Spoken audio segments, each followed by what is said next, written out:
guys, welcome to Learn with Sophia. Today we're going to be learning steps to making a brand logo. This is our Learn with Sophia crash course number 4. Without further ado, let's get into it. First off, our outline reads a logo, types of logos, steps in achieving a brand logo, and then hands-on with Adobe Illustrator, showing you from the beginning to the very end on how to create a brand logo.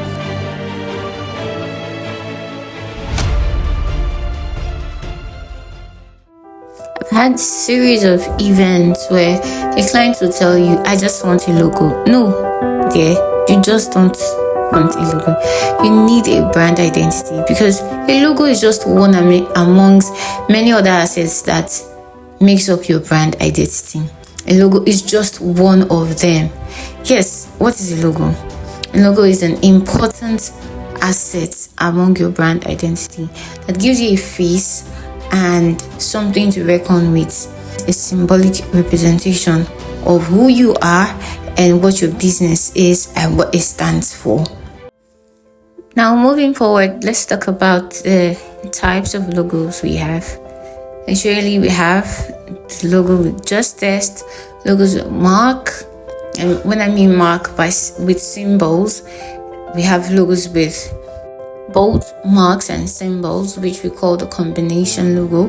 The combination logos can also be an abstract and a text, right? And any combination of the types of logos that we have. A good example of the combination logo is the Premier League logo. So you have a logo mark, which is the lion face, and then the logo text, which is the Premier League that is written with a font. Moving forward, we also have the abstract logos. These logos are, as the word and the meaning says, abstract. They do not have any sort of connection with the name of the logo, right? It's just something out of the blue. We can also call them inanimate, and you could also say something that does not make sense, but it's a mark. That's why it's called abstract logos. We also have the emblem logos and the pictorial logos. Pictorial logos, just as the name is, the logos made from pictures. So you could just take a picture and use it as your logo. Yeah. Another word for an emblem logo is badge. So whenever you see a logo that sort of look like a badge, you could find this in universities and schools. An example of an emblem logo is a Starbucks logo. So when you get to see more of an emblem logo more, you would get acquainted to what I'm trying to say. As I said earlier, the other word for emblem is called badge. You know the badge, your school badge, that's how emblem logo looks like. Lastly, I didn't add this, I forgot to add it. We have the monogram logo. Yeah, the monogram logo is the combination of your business initials to make a logo mark. So I think that's the reason why I did not add it, because it still falls under a logo mark, right? So it's the combination of the initials of your business to make a logo mark. So monogram, you could add it there. On to the next, we're going to be looking at 6 amazing steps to creating a brand logo. Yeah, 6, not 5. Yeah, so literally there's no rigid or particular way to achieving this, but if you follow these steps, you will never get it wrong. So yeah, these are the steps I use in creating brand logos for my clients, and I've been using this for years and has been working perfectly for me. First thing first, you want to send a questionnaire. Alright, so when they come to you and say, I need your services, or if you want to create something for yourself, you send them a questionnaire. And this questionnaire is going to contain questions that will help you understand what you're about to work on. Understand your clients, understand what the brand is. So you need to ask questions around what's your business name, what's your tagline, who are your target audience, what colors do you have in mind, that sort of questions, and most times you get to like go back and give them feedback based on the answers to your questionnaires, because most times they will choose colors that are not supposed to be fit for their brand. So yeah, sending questionnaires is very, very, very important. That is the first thing every designer or your designer should do for you. Now, next thing you should do is carry out your research, create a mood board or an inspirational board.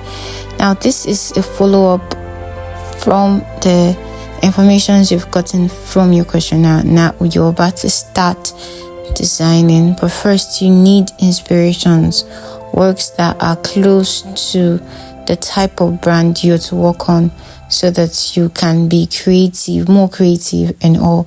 So get to inspirational sites like Pinterest, like Freebie, like Behance, Streamable. There's a lot of inspirational sites that could help you boost your own creativity. You can have your mood board on the software you're going to create your first outlines, or you can have them in a separate sheet. You could use a FigJam or a Milo account, or whatever that is suitable for you. Moving on, sketch your ideas using the notepad. Now, after gathering a lot of inspiration, if you don't want to do someone's work, you have to be creative.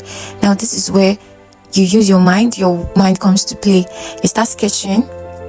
Now, it's either you're sketching with a digital notepad, or you're sketching with your paper and your pen. So any one that works for you, it's fine, right? Because after you're done sketching, you still have to move it to Adobe Illustrator, where you get to bring them to life.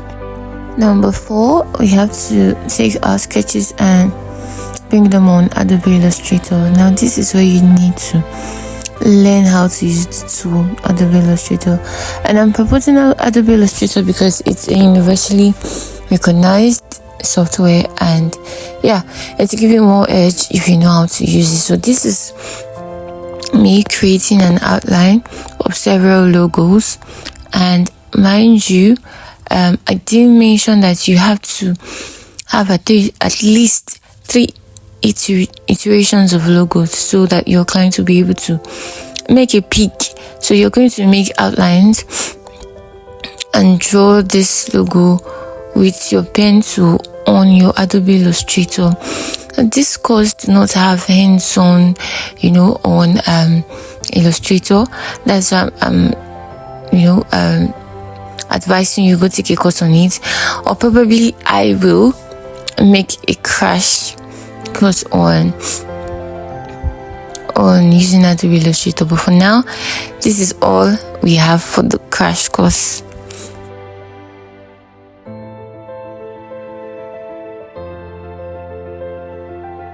So guys, here are our 4 iterations, and when you're done with this, so you need to send to the client, and he or she would make their pick.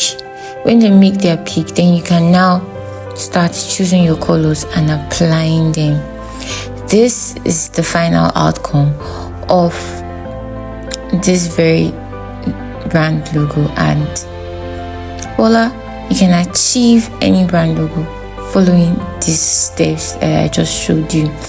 There are lots more questions that will come, and I'm here for it. I will answer any of your questions that you have, because this is a course that is very extensive, right? It's not something you can grasp in a day.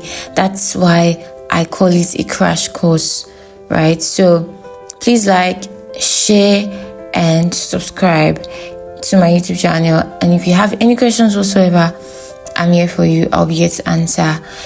And yeah, till we meet again, keep designing and keep being you.